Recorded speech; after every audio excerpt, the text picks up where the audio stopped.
अपमान होता है, अवहेलना होती है, तिरस्कार होते हैं, निंदा होती है, उपहास होते हैं, तो ऐसे में हमारे जी कार्य करना बहुत कठिन हो जाता है। ऐसे में खूब उत्साह पूर्वक काम करो। यदि हम गलत हैं तो सुधार कर लेना चाहिए, और यदि गलत नहीं है तो हमें बेपरवाह हो जाना चाहिए, हमें मस्त रहना चाहिए, हमें किसी की बातों में नहीं आना चाहिए।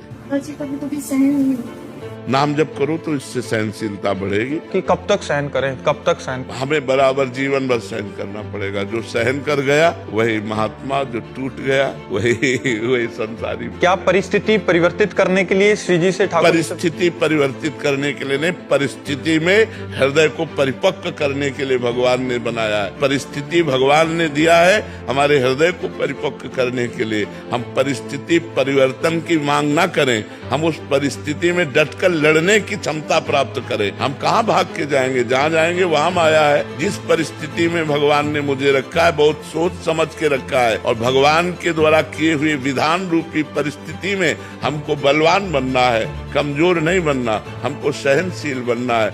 और जब आप सहन करने लगोगे ना तो आपको बुरा ही नहीं लगेगा, बुरा लगना ही बंद हो जाएगा। आप कहते हो कब तक सहन करें, सहन करना ही नहीं होगा, वो बुरा ही नहीं लगेगा। बुरा तब तक लगता है जब तक अहंकार रहता है। नाम जब करते हुए अहंकार जब भगवान के चरणों में समर्पित होता है फिर बुरा नहीं लगता, फिर हंसी आती है। जैसे पागल आदमी आपको कुछ बोले तो आपको बुरा नहीं लगेगा, क्योंकि आपको पता पागल है। ऐसे ये माया में पागल लोग हैं, यदि निंदा करते हैं, अपमान करते हैं तो हमें मुस्कुरा के चल देना चाहिए, हमें बुरा नहीं मानना चाहिए। और ये क्षमता आएगी भजन से, जितना भजन करोगे उतने सहनशीलता बढ़ेगी।